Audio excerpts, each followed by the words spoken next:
Olá, seja muito bem-vindo, seja muito bem-vinda ao Clinicast, o podcast da DrogaVet que traz informações, atualizações, inovação e debate em medicamento veterinário.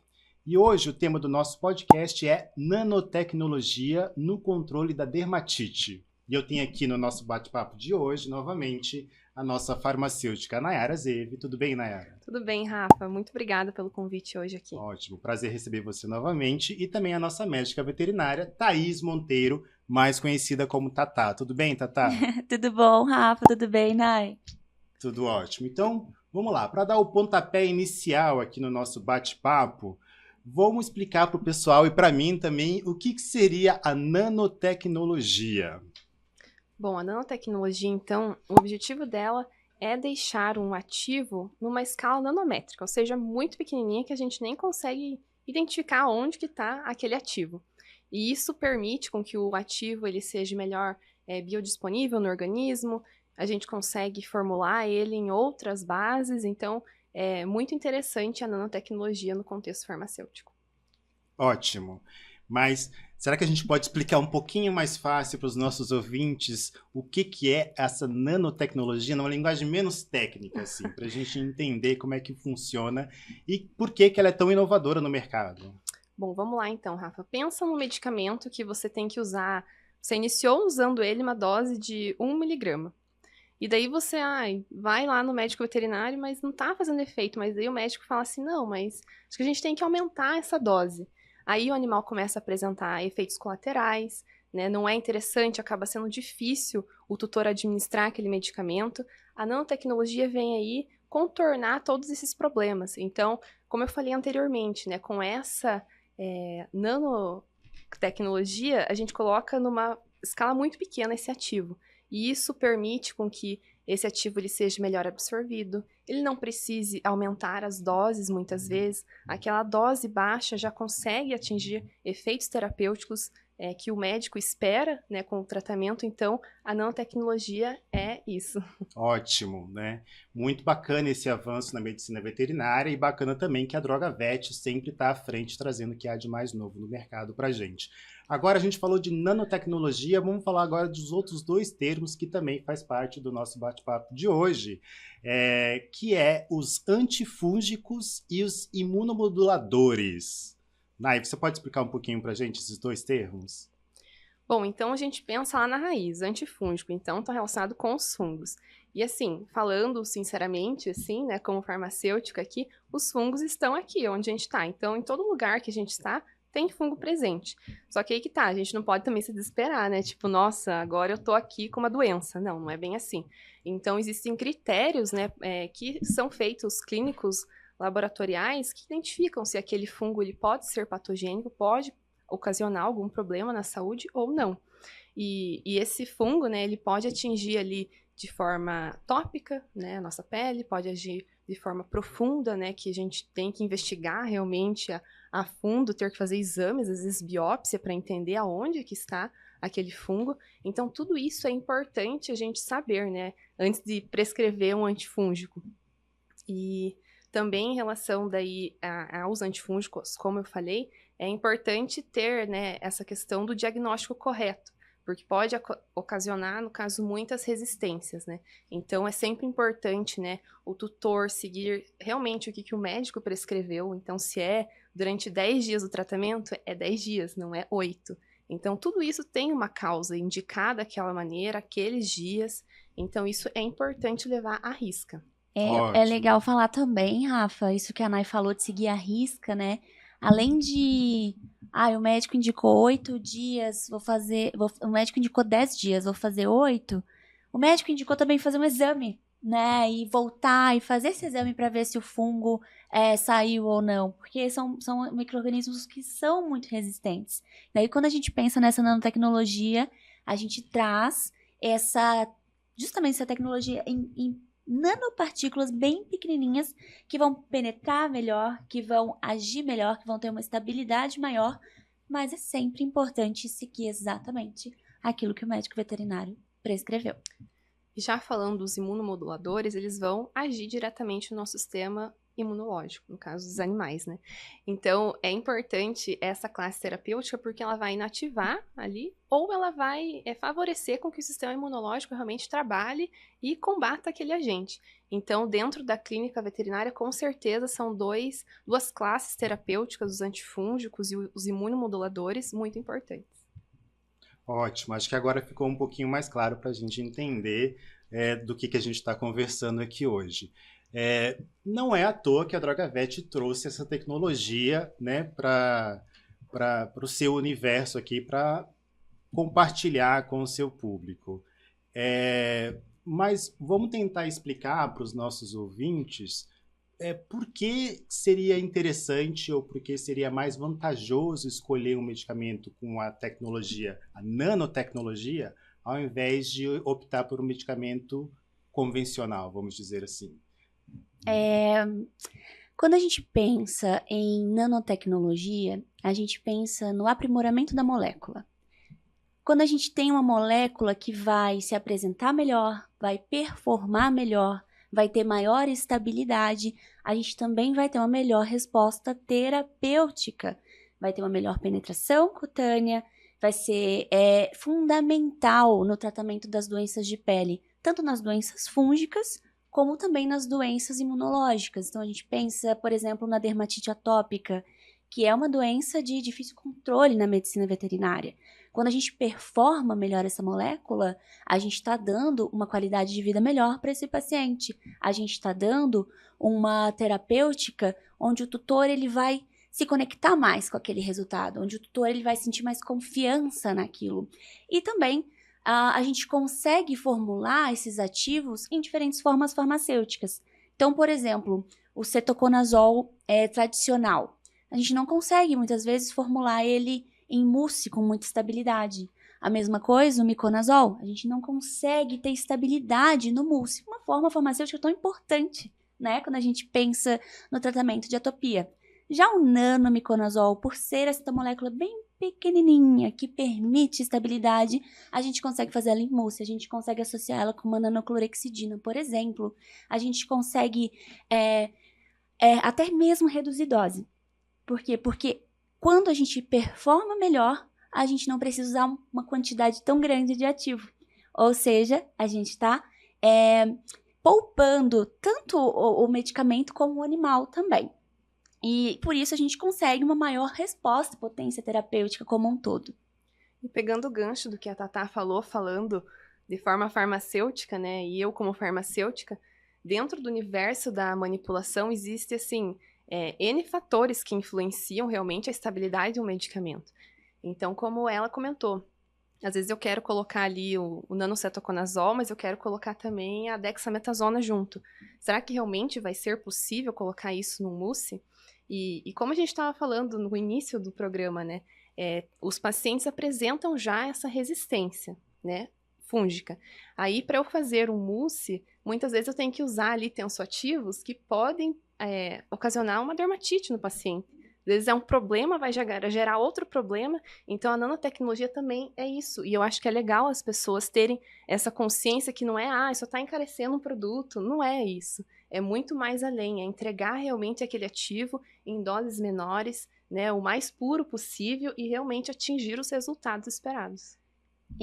Isso que você falou do senso comum, de encarecer a fórmula, eu acho que é bom a gente falar sobre isso também, porque quando a gente fala, né, a nanotecnologia, parece que a gente está falando de algo futurista, mas na verdade é o nosso presente. A DrogaVet, ela trabalha com a nanotecnologia já tem um tempo considerável. Cada vez mais nós estamos fazendo com que a nanotecnologia ela seja mais acessível e tem um preço, né? E quando a gente fala preço, na verdade a gente fala de valor. Tem um valor que é um ótimo custo-benefício, porque são todas essas vantagens com acesso e super comercial também. E é muito legal de falar também, porque, assim, são critérios, assim, para o desenvolvimento de uma nanotecnologia. Não é assim, eu deixo uma dose bem baixinha e é isso e pronto, acabou. Não, existem ali todos os controles de qualidade realmente para garantir que aquele é o medicamento que a gente está esperando. Então, isso é importante também, as pessoas terem essa consciência e não achar, pegou qualquer coisa ali e está falando que é nano. Não, não é isso. Então, tem toda uma análise bem profunda disso. Bom, pelo que vocês falaram aqui, com certeza a opção pela nanotecnologia deve auxiliar e muito agora os tratamentos na clínica veterinária, no dia a dia do médico veterinário. Eu acho que ficou bem claro aqui a diferença entre usar a nanotecnologia e um medicamento numa formulação mais convencional ou tradicional que os médicos ou os pacientes também estão acostumados a utilizar, né? Vamos virar agora a página e vamos falar sobre ciclosporina A. Vamos começar pela definição do que é, Tata. Você pode ajudar a gente na definição do que seria a ciclosporina A e por que ela é tão importante no tratamento das dermatoses? A ciclosporina, ou ciclosporina A, ela é um imunossupressor. Então, basicamente, ela vai inibir a atividade de resposta humoral, principalmente relacionada aos linfócitos T.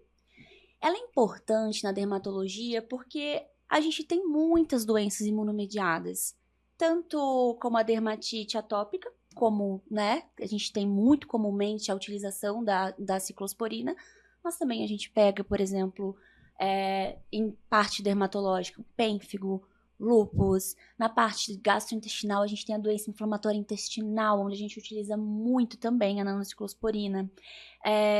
Ceratoconjuntivite seca, né, pensando no quadro oftalmológico, e por aí vai. Então, ela é uma molécula de extrema importância clínica na atualidade. E é importante a gente destacar, né, desses 3 ativos que a gente está falando hoje, o miconazol, cetoconazol e a ciclosporina, todos na forma de nanopartículas. E é importante falar também para o pessoal que é exclusividade da Drogavet. Então, nós aqui no Brasil que estamos trabalhando realmente com esses ativos e vocês podem procurar em todas as Drogavets do Brasil que vocês vão encontrar esses ativos. Perfeito. É Muito isso bom. mesmo. Vamos aprofundar então um pouquinho mais, Tata. Fala pra gente sobre qual que é a grande diferença, assim, na prática, da versão nanoencapsulada. Falando da nanociclosporina, ela vai ter uma maior biodisponibilidade. Então, a gente tem uma ação prolongada e também uma menor toxicidade. A ciclosporina, ela tem essa ação tóxica, né? Tóxica, vamos dizer assim, como todo imunossupressor. Quando a gente nanoencapsula, a gente está reduzindo essa ação e melhorando essa absorção. Por isso que a gente fala em melhor biodisponibilidade. Outra característica, permite uso tópico eficaz. Então, quando a gente pensa na ciclosporina tradicional, ela é uma molécula extremamente oleosa e extremamente instável. Por isso, a gente não consegue fazer formulações tópicas com ela, né? Quando a gente pensa na nanociclosporina, como a Nai falou, a gente vai conferir essas moléculas nanoencapsuladas ali, uma melhor estabilidade. Então, a gente consegue fazer tratamentos mais localizados. Não necessariamente vamos utilizar sempre ela de forma sistêmica. Então, a gente consegue fazer, por exemplo, um controle de otite na pina auricular, a gente consegue fazer um controle de prurido e inflamação, dermatopatia na pele diretamente, um controle tópico intranasal para rinite linfoplasmocitária, a gente consegue fazer o uso oftalmológico para conjuntivite autoimune ou ceratoconjuntivite seca, dentre outros. Essa nanomolécula traz essa maior potência da molécula. Então, a gente consegue expandir o seu uso também. Ótimo. Vamos falar agora um pouco, então, do processo. Já que a nanotecnologia é uma exclusividade dos processos de manipulação da Drogavet, Nayara, fala um pouco para a gente. Qual que é o grande diferencial no processo de manipulação da nanotecnologia produzida na Drogavet de processos convencionais em outras farmácias? Bom, então quando a gente fala do medicamento convencional, por exemplo, pegando o cetoconazol, a gente tem que fazer em veículos oleosos, o que vamos combinar que não é muito agradável, até para nós, assim, eu vou administrar um medicamento oleoso. Para o animal também isso não é confortável. Então, a nanotecnologia vem contornar isso. Então, nas formas de nanos que a gente está falando hoje aqui, é possível veicular em substâncias, no caso, aquosas. Bem prático, bem assim, abre o leque, né? Como a Tatá colocou, o mousse, ali o xarope, colírios. Então, abre muito essa gama, né, de possibilidades de tratamentos por diferentes vias de administração. Ainda mais que são medicamentos amplamente utilizados, né, Nai, para diferentes doenças, diferentes quadros e sistemas, né? Sim, com certeza. Então, esse é o diferencial, é abrir esse leque de possibilidades com a nanotecnologia. Muito bacana. Como a nanotecnologia é exclusiva da Drogavet, para a gente não ficar apenas aqui no discurso e a gente poder dar musculatura aqui à nossa fala também, Tatá, a gente teria assim, referências técnicas para compartilhar com os nossos ouvintes sobre evidências da eficácia mesmo da nanotecnologia?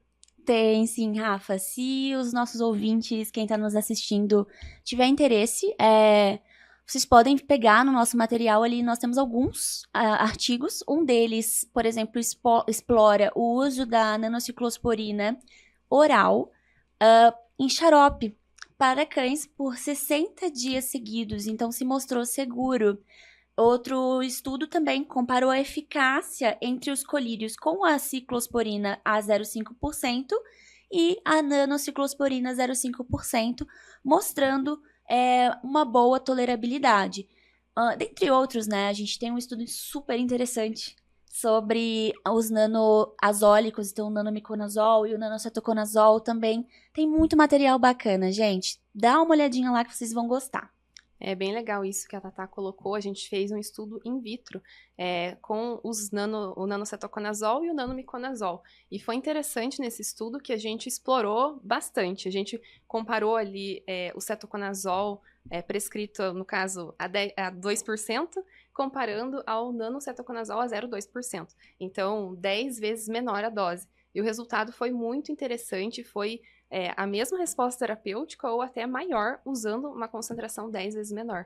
Então, tem um potencial bem grande essa forma de nanopartículas. É verdade. Se a gente até tiver o estudo para exibir, ia ser bem bacana, né? Essa formulação de 2% não necessariamente quer dizer que o médico veterinário ele tenha que utilizar uma concentração menor. Mas ela mostra que, mesmo 10 vezes menos, olha só como esse ativo é potente. Então, quando ele utiliza esse ativo na mesma concentração usual, que é o que a gente indica, mesma concentração, ele vai ter uma resposta terapêutica muito melhor, porque não é a dose que vai aumentar, é o potencial dessa molécula que vai ser explorada ao máximo. É essa molécula que vai estar em toda, vamos dizer assim, em toda a sua melhor ação. Então, boa penetração, boa disponibilidade, vai ter boa estabilidade na forma farmacêutica, ou seja, ela fica muito mais potente sem necessariamente comprometer o metabolismo, sem comprometer a quantidade que a gente vai utilizar. Eu acho que um recado importante da nossa conversa aqui para os nossos ouvintes, acho que principalmente para os médicos veterinários, é entrar em contato com o parceiro da Drogavet na hora de prescrever um medicamento, na hora de checar se a dose está adequada, discutir ali com o parceiro da Drogavet qual seria a melhor estratégia, né, para prescrever um tratamento para um paciente que tem um desafio ali específico que talvez não seja tão comum do dia a dia dele ali na clínica veterinária, né? Falando de manipulação de medicamento veterinário, e especificamente de Drogavet, a gente sabe que um diferencial são as nossas formas farmacêuticas. Falando de forma farmacêutica e nanotecnologia, Nayara, quais seriam assim as formas farmacêuticas mais comuns ou mais recomendadas assim para se manipular ativos nanotecnológicos. Ativos nanotecnológicos. Bom, eu diria assim, explorar esses veículos que são de forma, no caso, aquosos. Por exemplo, ali o mousse, né? Pode usar o mousse, o paciente ali tá com uma dermatite atópica, usar ali o mousse de nanocetoconazol com dexametasona, né? É muito legal isso. Também ali para o tratamento, no caso, otológico, que a gente tem muitos casos de malacésia. também associar ativos, no caso, não precisa ser, vou prescrever ali só o nanocetoconazol. A manipulação permite essa versatilidade, então é possível associar outros medicamentos, mas o importante também é conversar ali com o veterinário, com o prescritor também contar com o suporte dos nossos farmacêuticos que podem auxiliar, esse ativo dá para associar, vai ficar legal, vamos mudar para esse outro ativo aqui. Com certeza o farmacêutico está aí para ajudar e colocar, no caso, a melhor forma, né, de tratamento e, enfim, contar com essa ajuda, acho que é muito importante. Ótimo. Bom, nós estamos chegando ao fim de mais um episódio do nosso podcast, mas antes eu queria perguntar para vocês, meninas. Vocês teriam, assim, uma última recomendação, uma última dica, assim, para os nossos ouvintes em relação à nanotecnologia na prática, principalmente na prática clínica? Sim, eu acho que a nanotecnologia ela é um universo a ser explorado. Vejam o que a DrogaVet tem disponível pelo Brasil inteiro no nosso portfólio de nanotecnologia. Hoje a gente falou sobre alguns dos muitos que a gente tem. Então a gente tem nanocoaching, nanohidrate, nanomelaleuca. É um portfólio muito legal de se trabalhar, que pode auxiliar muito no dia a dia, na clínica, na dermatologia, que vai aumentar essa proposta de adesão terapêutica. Vale muito a pena explorar.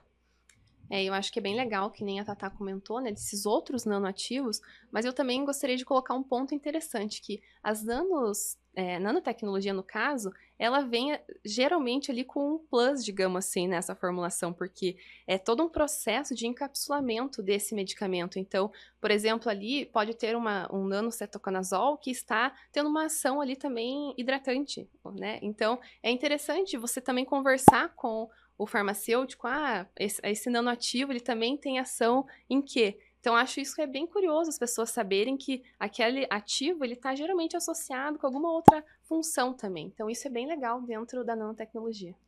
Ótimo. Muito obrigado, meninas, mais uma vez. Obrigado, Tatá. Obrigado, Nayara, pela participação.